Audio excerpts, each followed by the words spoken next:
warm day, and I'd like to begin by acknowledging the traditional owners of this land, the Yagara and Turrbal people, and paying my respects to their elders, past and present. We're very happy today here from the University of Queensland, from the Greek community, and from AHEPA, as well as from the Cultural Committee, to welcome Dr. Vasilis Andratas, who has come up from Sydney.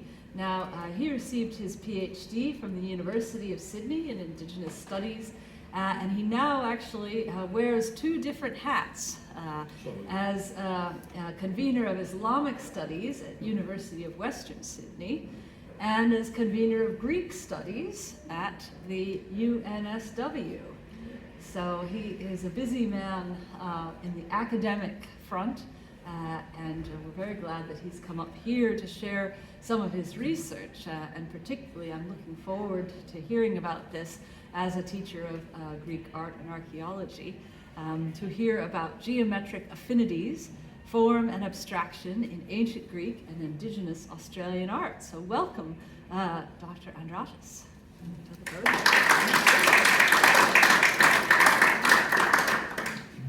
Thank you, Amelia. I would also like to thank George and Leonidas, and of course all the people that have made this talk possible. I haven't been in Brisbane since I believe 2016, so, and it's the second time I'm in Brisbane, so I hope the third time won't be in another 7-8 years, but I'm very glad to be here. Now, the topic I'm going to elaborate on might seem a bit odd or weird. Not so much in terms of the title itself, Geometric Affinities, as in the case of the actual comparison I'm attempting between ancient Greek art and Indigenous Australian art. Because such, comparisons are not, let's say, really frequent, or if at all. Now, of course, you might ask, how on earth did I come up with this thing? Now, some things, especially, in academia, just, come up or turn up. You hit upon an idea, or it's a matter of instinct, insight, or even intuition. I've been dealing with, ancient Greek stuff since I can remember myself, and since a very early age, I was very much interested in Indigenous stuff. So I suppose these two things were always there, within me, incubating, and feeding upon one another. And after some decades, these sort of comparisons started coming out. So it's, in a way, a natural thing for me, and that's the best justification I can find. Now, of course, there are always some triggers, because these processes, within oneself happen, but there's always some, things that trigger, that function as a catalyst.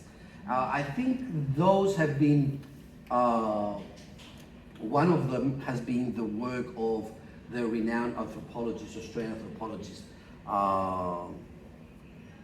Howard Murphy, who has worked a lot on Indigenous Australian art, and he has, in a way, decoded it in terms of geometry. So when I, came across his work, I was really, sort of impressed by the way he deconstructed and attempted a hermeneutics of Indigenous Australian art through figures. But I didn't do anything with it. Just, hit me, and it had to sink in. The second catalyst is the work of an Indigenous artist, very fond to me. She's not anymore amongst us.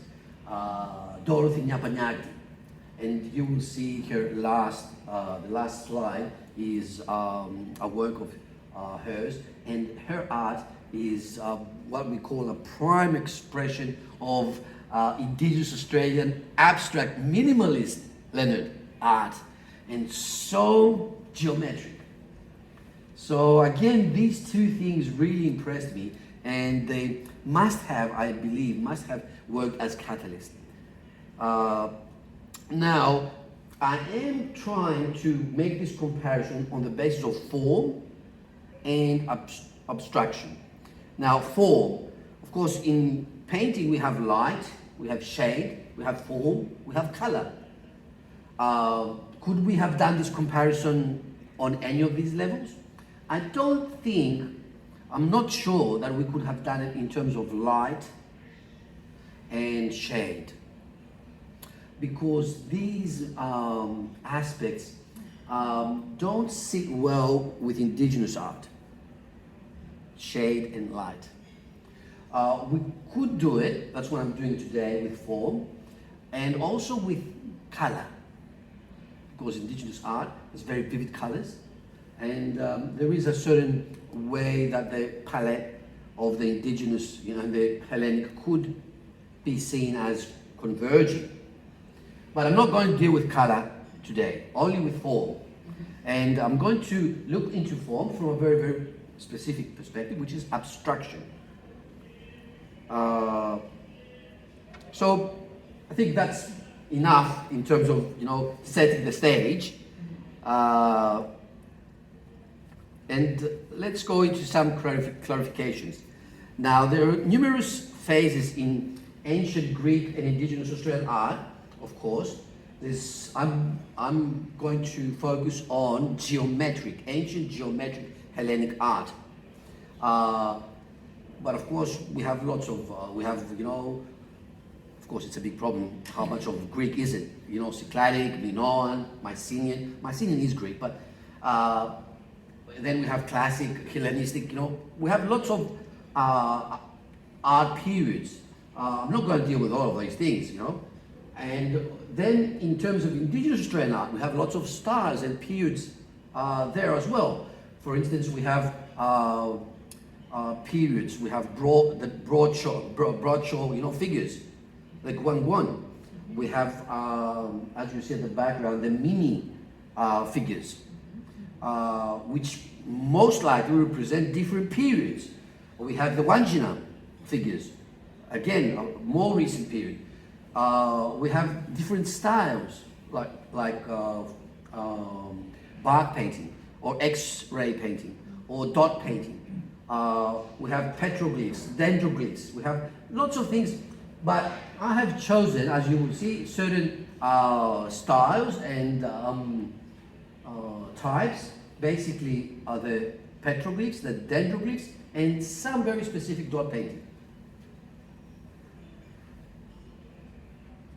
Now, I'm talking about affinities. Obviously, there's no causation. Okay, these two civilizations never met. Of course, in Indigenous studies, we have, in the old days, we had the diffusion theory. There were some scholars who believed that, the Indigenous, many respects of the Indigenous cultures were, in a way,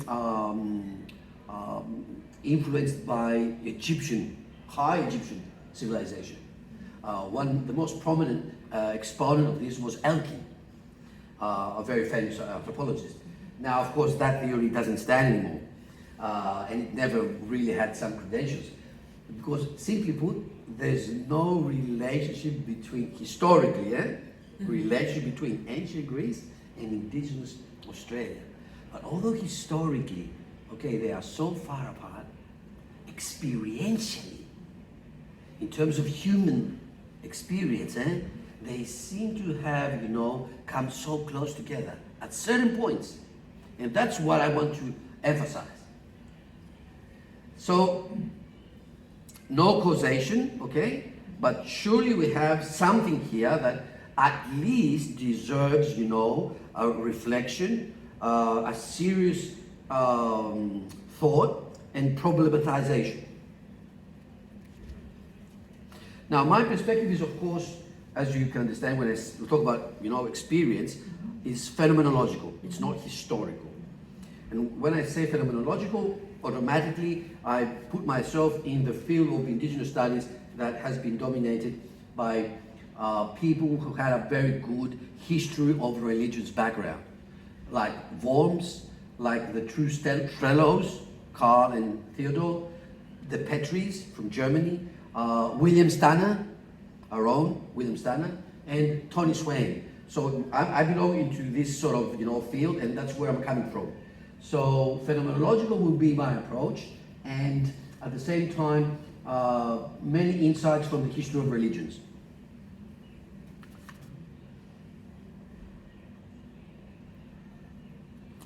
Now, humanity in disguise. So here you see all the vases I have here are from the Archaeological Institute, the National Archaeological Institute in Athens.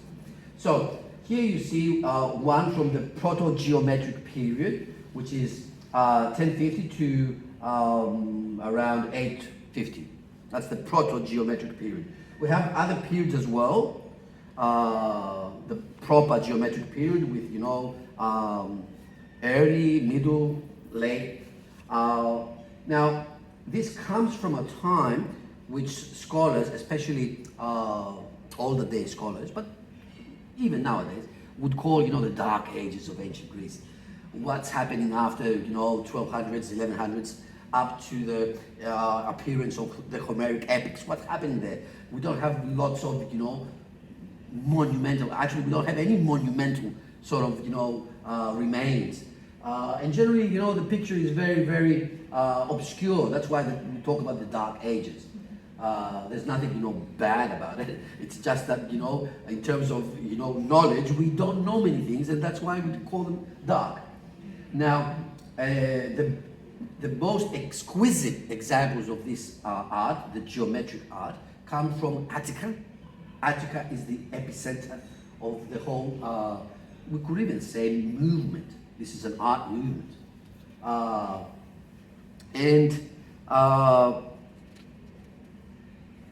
What I am stressing, one of the things again that caught my attention is that vases like these are basically funerary art. It's art about or for the graves. So these are huge things. They're not little pots. Huge, like my size. And they are basically used, in situ. They are at the place where a burial has taken place to mark, a grave. So this is very, very interesting. The need to make something artistically in order to mark the grave of what? Someone who is not anymore. But that has to stay there very, very conspicuously, as if that person is here still. So this is, as you will see, very, very close to the sense and the feeling of the indigenous people regarding, the death of their own beloved ones. And you will see why. Now, this is from phase one, which is, of course, one of the early phases. It's pure form. Basically, I talk about pure form because it's so simple, but not simplistic, so simple that you only have these zones and the concentric circles, nothing else. So what is really stressed here is the form itself. There's no figures. Animals, plants, humans. And this is important. You will see why as we go on with the following slides. Now, a big question about geometric art is it abstract or not? Now, it depends what you mean abstract. There is a certain, tendency to regard abstract art as non-representational art. But then again, it depends. What do you mean representational? my understanding is that abstract art is not the opposite of representation. Abstract art is a kind of representation. It is, in a sense, representation, pure representation, in a sense. And this does represent something. It does. Now, what does it represent? Now, to make things easier, and I will discuss it afterwards, it represents the human being. And basically a certain human being, a female human being. So the pot itself is the figure of a woman. The pot itself. Not only the forms on it, but the forms and the object together as a whole, as an integral whole. Now, there is a theory that is not anymore fancy and accepted, that we had with the Minoan and Mycenaean civilization very much accomplished culture of art in terms of color, movement, sentiment, and so on. And then Dark Ages, and then you come up with this, which is so simple. What's happening? Some scholars in the old days were saying that this is, from the artistic point of view, the incipient stages of transformation in human Hellenic thought that will lead to abstract modes of perception. That is philosophy. So you see here something that is a preliminary, an incipient form of philosophy, abstract thought. Now, this isn't fancy anymore. They don't really, let's say, buy into it. Because, by the same token, wherever we would have, this sort of, abstract, simple, only minimal, representation required, then somewhere there, next to it, following, you would look for philosophy. But that doesn't work. For instance, in Indigenous Australia, it hasn't worked. Art in Indigenous Australia has always been abstract, but there was no philosophy. No philosophy developed ever. Although nowadays we talk about philosophy, a lot. Indigenous philosophy, Aboriginal philosophy, yeah.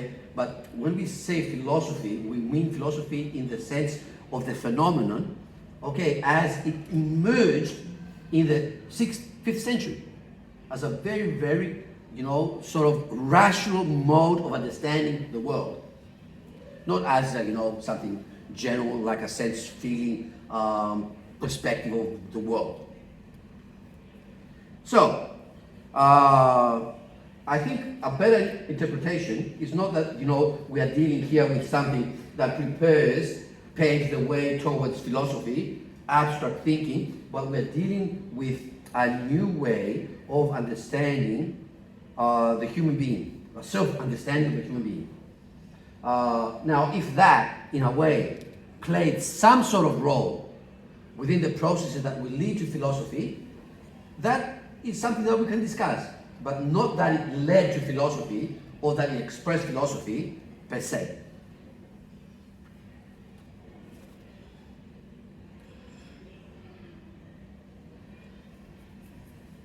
Now, if humanity, in disguise was the first one, this shows that nature is the prize. When I say nature, I have in mind the Greek term physis. Okay? Not what we call nature in modern day English. Okay? He likes to be in nature. Physis is something very, very specific. And it's a way of understanding what the world is as such. Now, what do we see here? If we compare it to the one before, which was, only the zones and the concentric circles, here, of course, what we see is that the motifs, the designs, multiply. Okay, the zones are still there, but there's less space and more figures. So it starts becoming, embellished. And the forms start to repeat themselves. Huh? You know, like this. Start to repeat. So there is a repetitive form, okay, more and more, all over the place, more of it, embellished, and at the same time, we have this sense of minimalist. Now,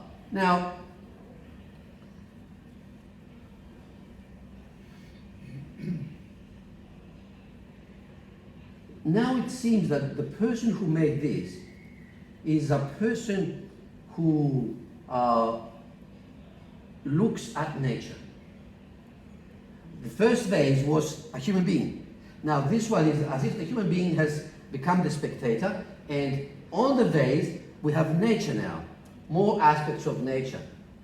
You know, rivers, cultivated land. So now the human being is out of the vase and looking at the vase, looking at nature. There is a distance. And the more detail on the vase, the more distance there is. As you will see in the next vase, that becomes even more the case. The vase is totally covered, which means that the distance is more. So we have this sense of objectification, which is, it's cardinal.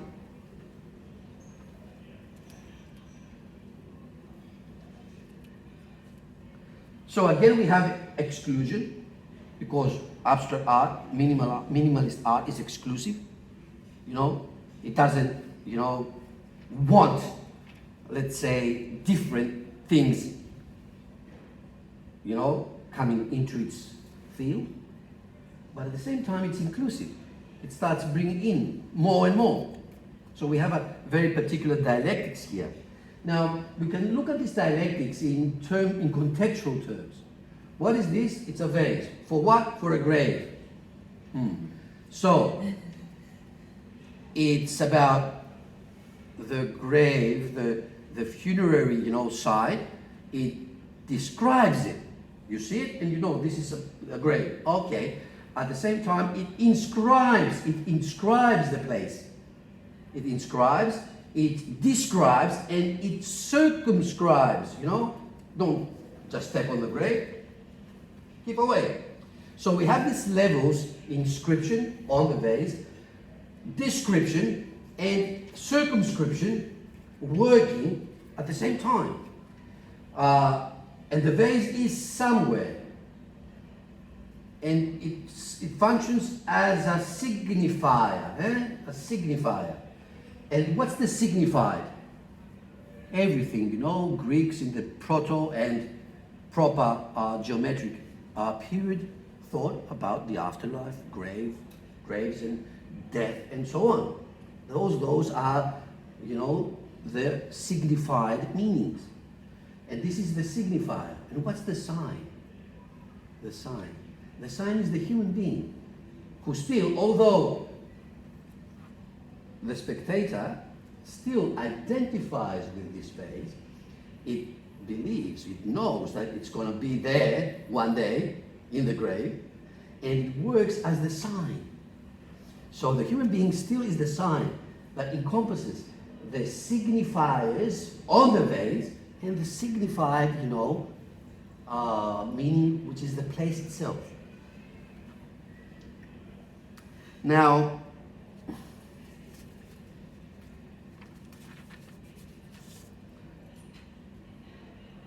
we go here. Now, the zones are not there anymore. I mean, they are there, but they are not empty. Everything is filled up now. Everything is filled up, but it's not just filled up. What is very, very interesting here is that it's not only figures, it's not only designs, but there is a sense of movement. Now the designs, okay, have taken up the whole vase, and they are moving. There is a movement, okay, there's a movement. There's a movement. This kinesis, okay, the previous examples are static. Here we have a sort of kinesis.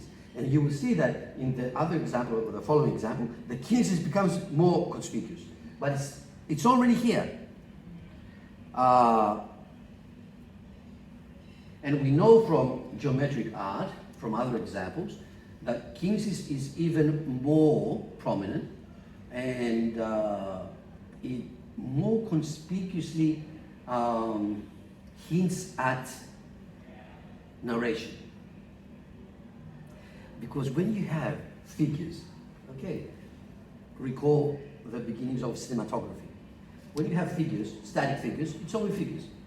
But once you put them into motion, you have figures in motion, which is, you know what? Narration. Now, this kinesis is hinting at a narratological background within the vases. The vases now are not just showing something, signifying something. They are saying something. They are speaking. And for instance, we have that very nice example of a vase, a geometric vase with a ship, military ship, you know, and a figure, a couple, a man and a woman, most likely Paris and Helen, next to the ship. And many say that this is the first depiction of a Homeric scene. Of course, it's a conjecture. We cannot prove it. But whatever the case, if it's related to Homer or not, there's sure there a story. There is a couple, you know, who are waving and going to embark on a ship. So there's a story there. It's not just, you know, a figure representing something. Now, here we could say something regarding philosophy. So we have more minimalism, more comprehensiveness, introduction of figures. We didn't have figures before. Now you have figures. The horses, okay, the birds. So the introduction of figures. So the sort of spectator becomes more of a spectator. He really sees and he depicts accordingly. Now, the thing here is that we could say, in a way, that this nature that becomes story really correlates and corresponds to something that we read about Thales, the Milesian. In the doxographic tradition, Thales, of course, was regarded as the first philosopher, and he is presented through a very, very interesting phrase. He was the first, they say, ιστορίσε την φύση. The first who did a narrative, ιστορίσε, did a narrative about nature, physics. And we see this already here. This is a narrative about physics. In this way, yes, we do have another affinity with philosophy, even if we cannot really prove a sort of causative relationship between this type of geometric art and the abstract character of ancient Greek philosophy.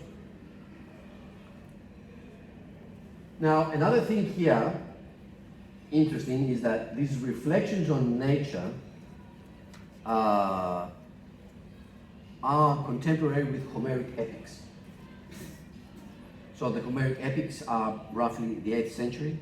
So we have this understanding of nature as a reflection coming in. We know that, okay, Thales was the first philosopher, but he doesn't, you know, fall from sky. There is some sort of, prior process there. So rationalization, reflection of nature does take place before the 6th century, already with the Homeric epics. The Homeric epics themselves are witnesses to this rationalization and, you know, classification, ordering of the universe. Now, next vase, and I think it's the last Greek, or the second last Greek thing we are going to look into, life through death. life through death. These was patterns of reality, life through death. Now here you have not only horses and birds, but you have the human figure. The human figure comes in at last. And it's very, very important. Why? Because we have seen in the first example that there's no figure, and of course no human figure. The human figure is the object itself. So imagine, now to refresh your memory about the dialectics of Hegel. Hegel, eh? Thesis, antithesis, synthesis. Eh? Or as the beloved Neoplatonists would say, moni, moni, where something is staying in itself. Exodus and epistrophe. That's the Neoplatonic scheme. Of course, Hegel took the Neoplatonic scheme and he rephrased it into thesis, antithesis, synthesis. So you have the figure, which is the human itself. It comes out, it becomes a spectator, and it starts looking on nature. And then it starts, really depicting nature and putting figures on. And lastly, it puts itself again back in. The human figure becomes part of the object again. Now, there is, of course, more realization. There's not only the human figure. It's the human figure within nature. And of course, everything completes itself. The final moment of death. And this is a moment of completion.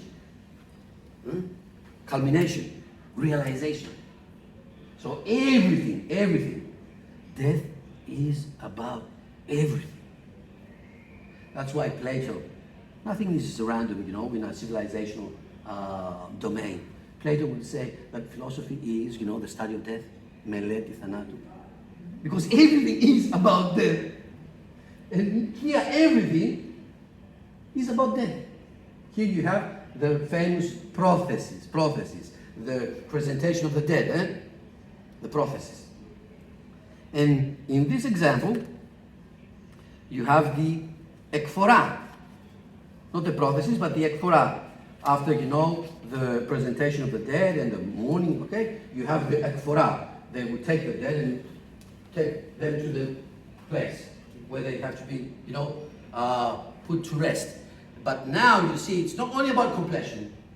It's about celebration. It's about, something triumphant. In a way, life has prevailed through death, in death, as death. The Hellenists were not afraid of death. And the Indigenous Australians surely are not afraid of it. The fear of death comes in from elsewhere. It's a very, very complex issue. Sometime we might talk about it, but not today. Now, the humanity was in disguise in the first vase you saw from Greece, but here it's place in disguise. These are dendroglyphs, okay, very common in Southeast Australia, okay, Victoria, New South Wales, Southern Queensland, and some part of South Australia. So these dendroglyphs are from this part of Australia. Australia, in terms of history of religions, is divided into different sections. So we have the southeast, we have the northern part, we have the, let's say Queensland, it's a section itself, the northern part, which is Northern Territory. We have the Kimberley part, we have the central part, which is the desert part, and the western South Australia. So there's 6 sections. Now, these sections have what we call geo-religious distinctiveness. They're different, they're not the same. We tend to talk about, Aboriginal culture, Aboriginal this or that in the singular, but there's no such thing. Of course, there is such thing. After 200 years of occupation and, blah, blah, blah, blah, blah, we have made Aborigines into one thing. We have reformed them. Okay? As we say in Greek, allow me expression in Greek, to shalak τα φώτα, which means, we have, turned them into something they were not. But before you know, the invasion, we have these 6 phases, or around there, 6 phases are more or less discernible. And within these 6 phases, you have all these peoples, you know, 200, 300 peoples, making conglomerations, you know, all over the land. Now, these are pre-colonial. Now, they were, you know, associated with burial grounds. Now, burial grounds were burial grounds, okay? Remember, the geometric art is a funerary art. It's an art of burying, you know. Now, burial grounds is all about the funeral, you know, but at the same time, it's about a certain high god. That's how we call it, you know, Bayami, the high god of Indigenous Australia. A kind of, you know, paternal figure of the sky. So it's very interesting that the cult of Bayami, who is a sky figure, is accompanied with funerary burial sort of activity. And one would say, how come? How is this connection? The earth and the sky are connected. And they are, and you will see why. Now, you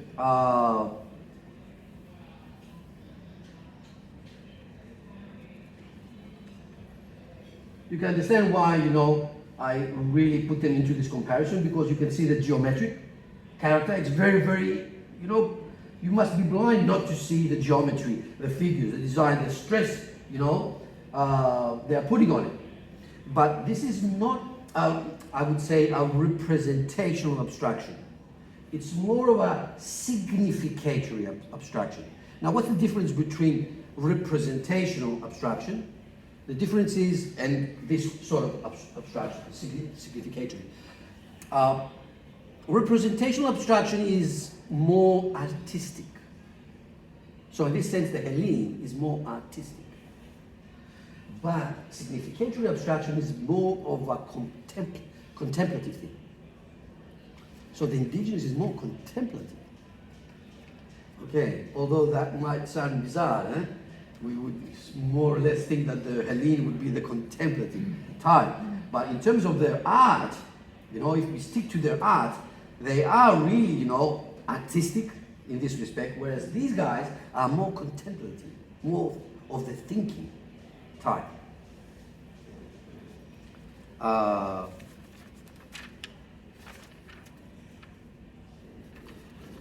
Now, the most prominent theory about these designs is that they are totemic.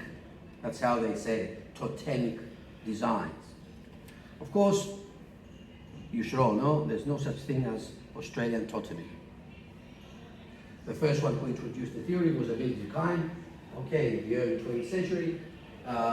Then it went on and on and on and on. And finally, Claude Lévi-Strauss said that, look, guys, we have tried a lot to see totemism in Australia, but there's no totemism in Australia. So the totems are Northern American thing. They're not Australian. It was a kind of, you know, lens through you could understand certain things, and scholars used it. But basically, what we call totems are the dreamings. The dreamings, the multiple dreamings. And although we talk about one dreaming, the dreaming, William Stanner was the first who used dreaming in the singular to denote the dreaming as the overarching, all-encompassing and comprehensive, you know, sort of experiential basis, foundation of Indigenous Australia. But the Indigenous people themselves, basically every day talk about dreamings in the plural.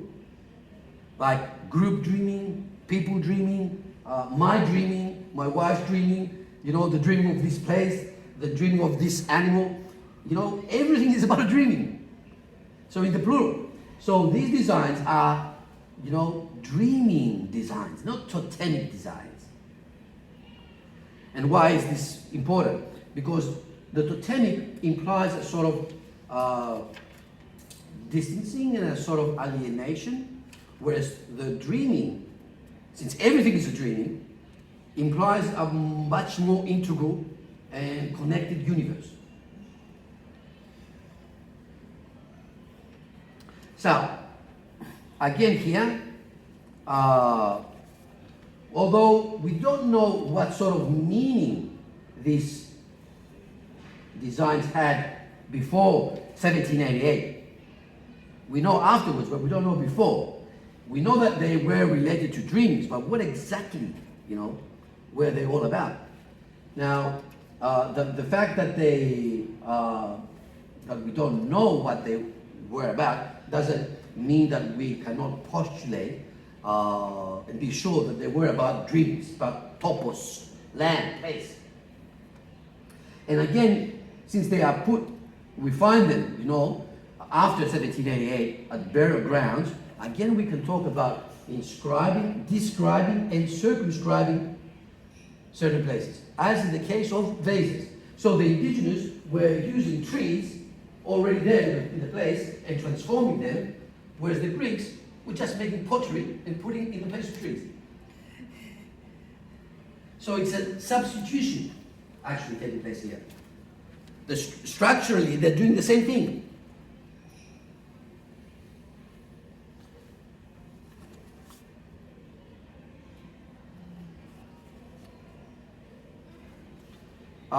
Topos is the prize, not nature. There's lots of talk about nature, in Indigenous Australia, nature, this, nature, Mother Nature. There's no nature in Australia. No nature. There's no physis. What there is dreaming. And dreaming is topos. Topos, what we call in Greek topos. Now, topos is a term that has been used by Tony Swain back in the 1990s to denote the distinctiveness of Indigenous Australia. Everything is about place. For instance, Mother Nature. What Mother Nature? Australia or Oceania or Australia and Asia or the whole world? And Indigenous people is only interested, in place, their place. Not the place of the others, not the whole place of the earth, not the whole universe. There's no such thing as nature, When we say nature in the Greco-Roman understanding of the term and the Western understanding of the term, we mean something that, covers the whole universe, nature, as a principle of reality, metaphysics. There's no such thing in Indigenous Australia. In Indigenous Australia, things are very, very specific, concrete, topos, my place, where I belong, where I come from, where I will go back, when I am, I really am. When I'm not, whatever, okay, government policy, can give, doesn't make any difference.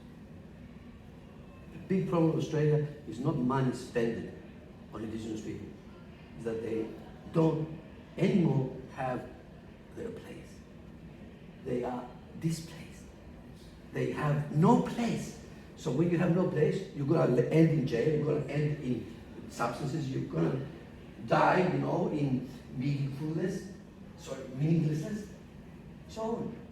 It's an issue of money. But I don't know, we have so many geniuses in government that probably they know better. Probably, really. I don't know. Now, this again is a different type of art. It's not trees, okay? This is Pukumani poles, the Pukumani poles. They basically are very prominent in the northern section, and especially Melville Island. And they are, again, about burial sites, graves. Actually, they are the pole upon the place where someone is put to rest. And everything you see on the pole is about his dreaming in relation to the place's dreaming and all the dreams that he encountered in his life, their life, her life. So everything is just put on a map. Of course, we cannot read the map. We are blind. We simply cannot read it. That's why there's another ingenious thing that Indigenous people have done. They have, been producing art Okay, and some people will say, look, they are giving away the secret. You know, secret is very, very important. Knowledge is secret in Indigenous Australia. You cannot know something if the knowledge is not yours. If your dreaming is not compatible with the dreaming that knowledge represents. So I'm not going to tell you. And they say, okay, oh, look, they're doing art, so they're giving away the secret. No, because you cannot read the art. You simply cannot read it. You can have heaps of art. I can, give you the art of the century. Take art. I'm sending it. Can you read it? No.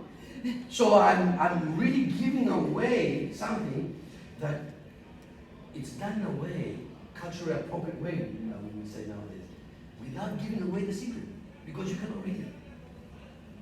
So we cannot read the Pukumani pose, of course. This is Pukumani design. So you can see, this is the actual pole. The design, you see the continuity? This is pre-colonial, that's colonial, of course. This is some decades ago. You can see the continuity. And you can see the flatness, Flatness, not in the sense of dullness, but flat. Now, this is a very, very important celebration of death, of course, self-realization of topos. In order to understand these things, you must understand that everything in an Indigenous Australian context exists and happens for death. Indigenous life is a series of initiations from birth to death. And each time, you go through an initiation, it's like, you're going deep into something, as if, the board there is the limit. If I just if I just go through the black board there, I just become one with the land. So each time I do, each time I go through an initiation, I get closer to my soul submersion in the land, total identification. So death is such an important moment because they're going to put me in the ground, and they're going to, start on, me dancing for a week. So I really become one with the land. And that is so important. Everything. If you cannot understand this thing, you will never get close to understanding anything in Indigenous Australia. Now, I've written a whole book on that called Platonic Wise, okay? Melet Infanato, the study of death. And I believe that Plato would be very much amazed with these guys. Really, really. If he would ever, had the chance to get to know them. Now, everything so is about sameness. Not somewhere else. Okay, the otherness, transcendence, but sameness. Okay. Ancient Greece is about sameness as well. But you saw in ancient Greece, you are the same, but then you get out of it, and you become the narrator, the spectator, then you have to go in. So there is a transcendence, a sense of otherness working within sameness. What is the case in Indigenous Australia is that sameness is much, much more pronounced. Personally, I believe that Indigenous Australia is the sameness type of human experience, okay, par excellence, worldwide. The most sameness, oriented type of human experience. They're not interested in anything other, out there, far away, transcendent. Here. That's what I mean by flatness. Flatness, There's no such thing as somewhere else. There's no perspective. Perspective, so important. There's no perspective. Everything, is just here. It's what you see. So when you read or you come across what they say, the bird eye, vision of the artist, bird eye, is that what they say? The bird eye? It's not just a bird eye. It's about sameness. And what they want to stress is that this is what there is, this flat surface thing.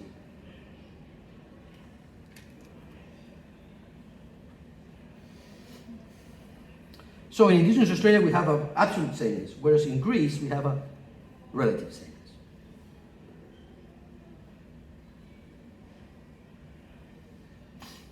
No individuality, no objectification, only instances of awareness of topos. The final thing is that you become aware, that topos becomes aware of itself. Did we have the emergence of individuality in Indigenous Australia? Did anything like that happen in Indigenous Australia, individuality? Like in Western Europe? No.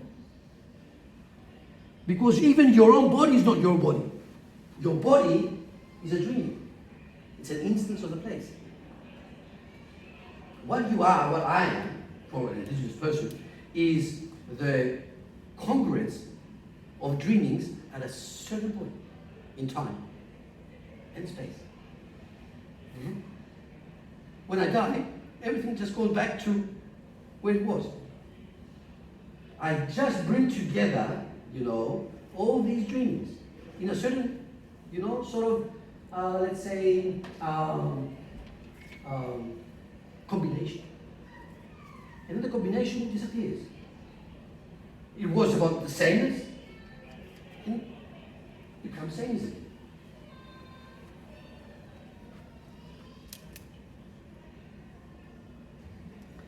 Patterns of dreaming. As we had patterns of reality, here we have patterns of dreaming.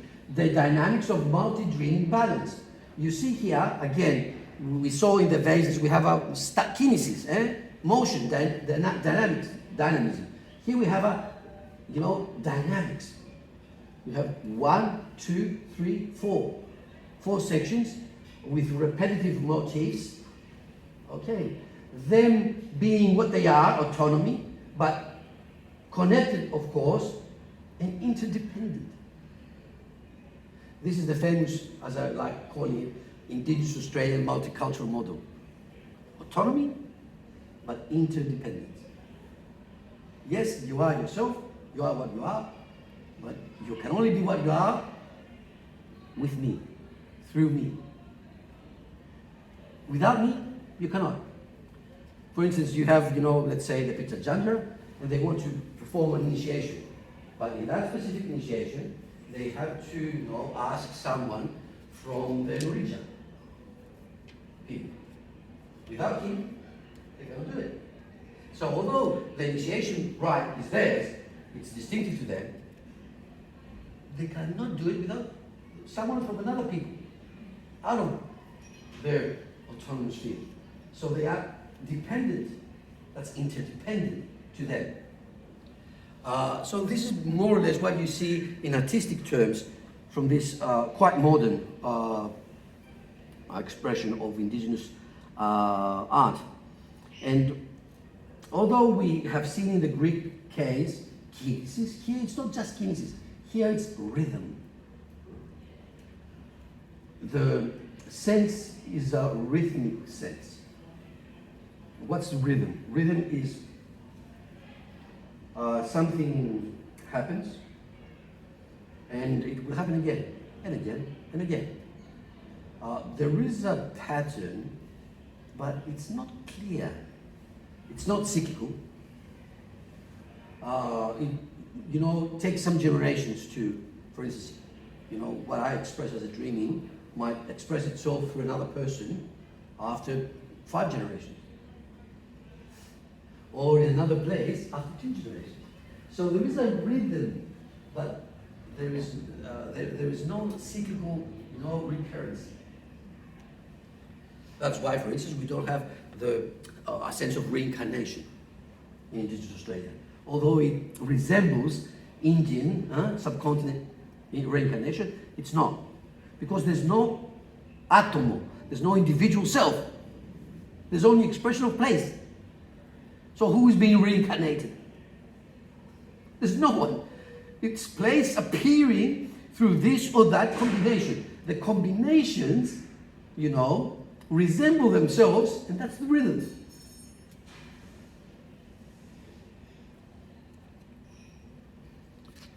And the secrecy, of course, of abstraction. Again, the secrecy here. The very fact that we cannot read it. Because what I'm doing now, all this, 1 hour. What's your name? How much time has passed? How much passed? 1 hour. 1 hour now, okay, you would say that I'm reading it. But I'm not reading it. I'm trying to connect to it. We don't read it. We don't know the meaning that it has for the people, that are, an integral part. This 1 hour I'm talking is what these things have meaning for me. It's what Indigenous Australia means for me as a modern Australian. It's not what it means for them. Most likely, many a time, I have done this test. I take, afterwards, when I give a talk, an Indigenous person, and I ask them, "Taleo kala? Am I saying things correctly? You're doing good. But, you're doing good. But, we think in a different way.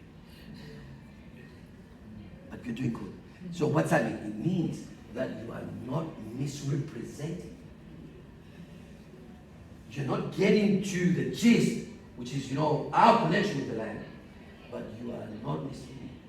You're not saying something that goes the other way. If we can do that as scholars, it's the best thing we can do. We should not misrepresent. Now, initiation and death, of course, the Bora ground. Initiation rituals, you see now what you saw on the trees, you see on the ground. And it's pronounced now. It's very, very there. And now, the explanation. Why would something be so much pronounced there on the ground when this is about the cult of a figure which is supposed to be up in the sky? Precisely because the sky has been, emphasized, although it shouldn't, because it's about the land. The Indigenous person comes and creates the counterbalance. These signs on the ground, the Bora ground, is a counterbalance to the sky cult of Bayani. So that they could, retain their connection to the land. Who brought in this understanding of the sky being, a paternal figure, in heaven? The Westerners, the Christian missionaries. And the Indigenous people, they're very creative people. And they took this idea, they left it, and some of their beings, they started seeing as beings in the sky. But at the same time, they understood, okay, this is a good way to accommodate the new people and their ideas and to be, friendly with them. Because at the beginning, there was a friendly sort of environment. When I say beginning, I mean the first decades.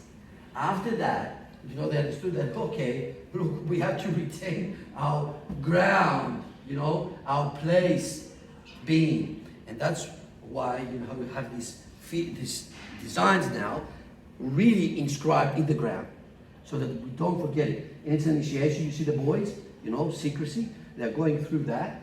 So they're going through what? Through the knowledge of topos, place, and the knowledge of where they're going to, actually. What's their life going to? Which is death. That's where you're going to. And by death, I mean you're going to become one with your respective dream. And these signs, these designs are the respective dreams. So dreaming is about, in Bora initiation, knowing one's ultimate destination. Dreaming signs everywhere, trees, bodies, earth, and rocks. So this is from the Pipara from Western Australia, perhaps one of the most ancient faces inscribed on rock in the world. Of course, we don't know the meaning, but we have a structural phenomenon. Okay, on the rock. The rock itself, is what remains. What is important as an element of a place.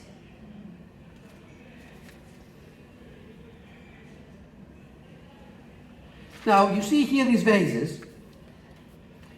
You see the vases, and these are Indigenous vases. They're not ancient Greek. When I first saw them, I thought they were ancient Greek vases, but they are in the Powerhouse Museum in Sydney. And they are, works of Eli Purutantameri, a ceramist, an Indigenous ceramist from Northern Territory. And he created these, vases as expressing his own, culture. So what you see here is the Hellenic as fitting in the midst of the indigenous. The indigenous person himself has no problem to put on the vase a figure that looks Hellenic, but at the same time expresses the geometric sensitivities of his own culture, legacy, and heritage. And he doesn't have a problem with that. He is the one who brings them close to one another.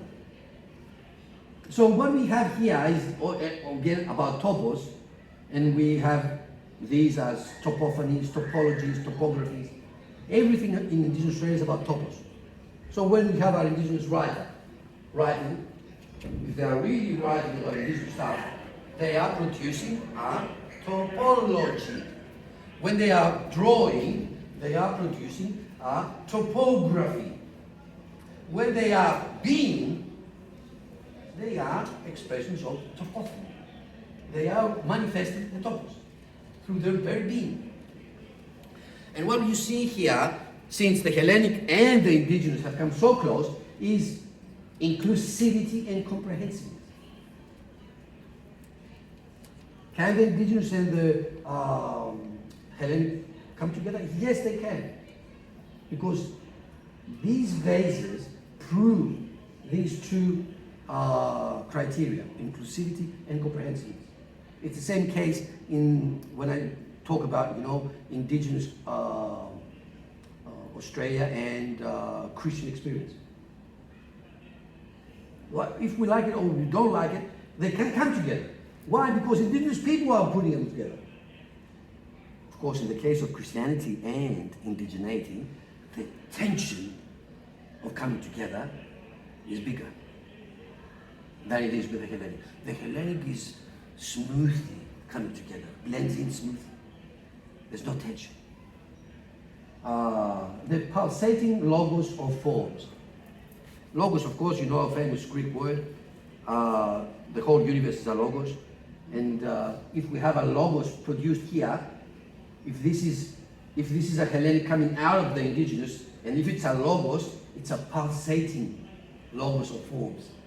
Yeah? Rhythm, pulse. Now, I want you to see this. I really believe that you will love it. Bear with me, please.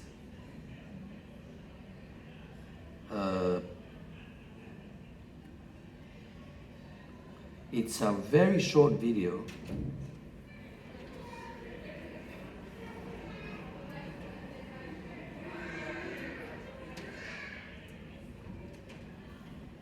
It's a very short video where you can see really. Oh, I'm gonna take it from here. Okay. ISTV.com.au. Let me try.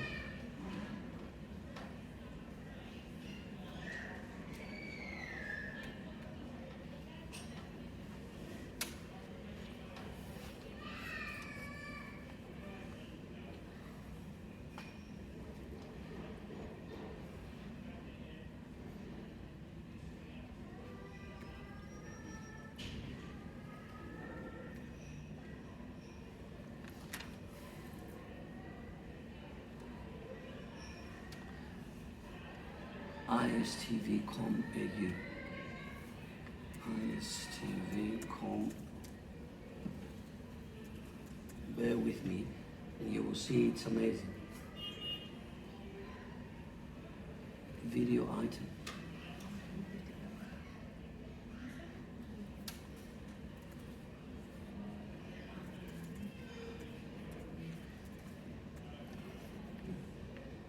I think it might be coming up there if you. Oh, it is. If you delete. 755. If you Okay. delete that slash and delete the dot, and go back. You missed out on the M. There. Now Pangapiri. Sorry. Yep. There. Scroll down there. That's it. So what you will see here is a lady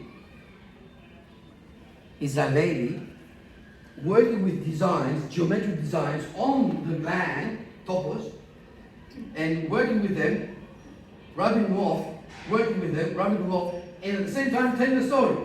So you have the myth, the narratology I was talking about, through the designs, done in real time. Which for me is the proof of what I was saying.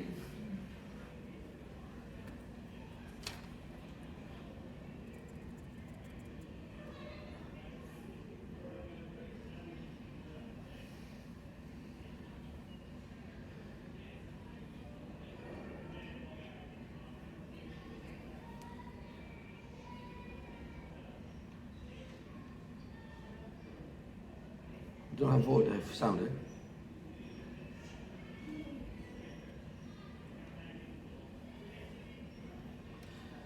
So me was driving a car. My aunt, Annie. That's the people. She's making the people. Sister's fake. Scene one. This is the road. The range. Coming along, ding, ding, ding, ding, ding, ding. Turn off. Park the car here. Scene two.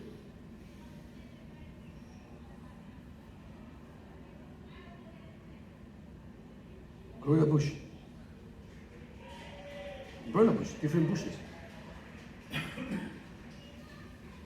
Speed effects. Just figures. Representational abstraction. And she's storytelling. Sorry we don't have the, I don't know why the volume, but she's making the whole story.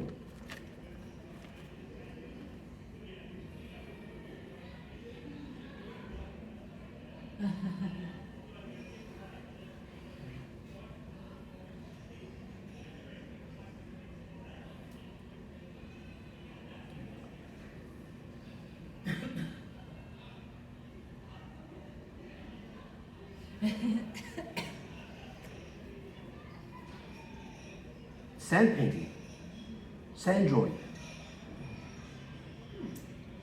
So actually what you saw here was a myth, a story, in 3 scenes, done, right on the spot, by using abstract representation.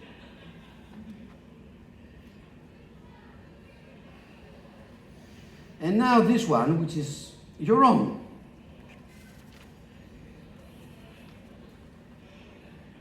The unique egg. Stavros Margaritis. You know Stavros Margaritis. St. George, Queensland. The famous guy with the eggs, the carving, the Inu eggs. Yeah. So, what is this guy doing? This Stavros was doing. What is it? Okay?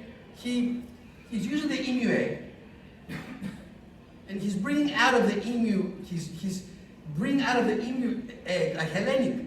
So the indigenous as a means of the Hellenic. You see this and you think that, it's done by some urban, modern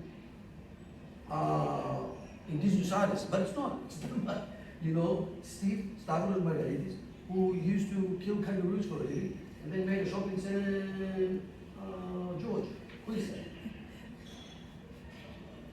And this person, this uneducated, this illiterate person, brought out, the spirit of Greek pottery in an indigenous manner. It's amazing. Amazing, in Hegelian terms, it's a scandalon. It's a scandal. How on earth, could this happen? This is what I call an expression, an instance of integral syncretism. Two things coming together, but coming together in such a natural, way, as if they were always together. That's integral syncretism. He's not just borrowing, he's not just putting something clumsy next to something else, but as if these two things were always meant to be together. Thesis and its epiphanies. Although in Indigenous Australia we talk about topophanies, okay, the manifestation of topos. In ancient Greece, we have epiphany. When we say epiphany, it's the manifestation of a god, of a deity. But epiphany, especially, you know, in modern Greek, epiphany means surface. Epiphany. Okay. Epiphany means the revelation we have in the church, you know, the Trinity, epiphany. Epiphany is the word. So, in this case, we have an epiphany of physics, an epiphany of nature.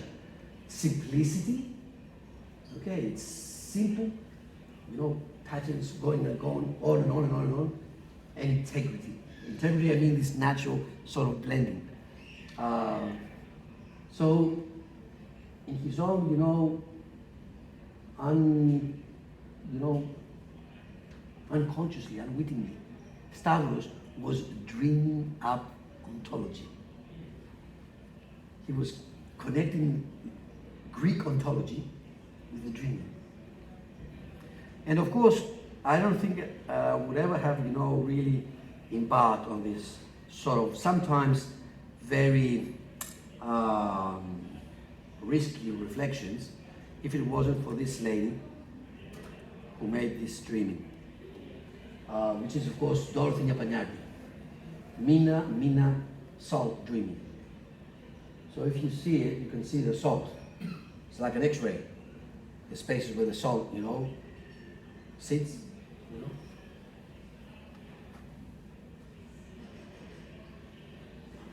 And when I first saw this, I said, there's something here in this geometry, which is, of course, a very peculiar geometry. It's a rhythmic geometry. It's not a mathematical geometry, it's a rhythmic geometry.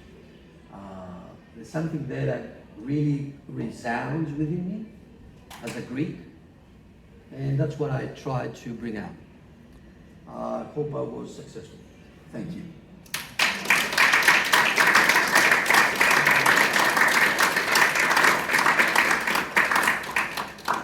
Sorry for taking so long, but I tend to be carried away with these things. Do anybody has any question?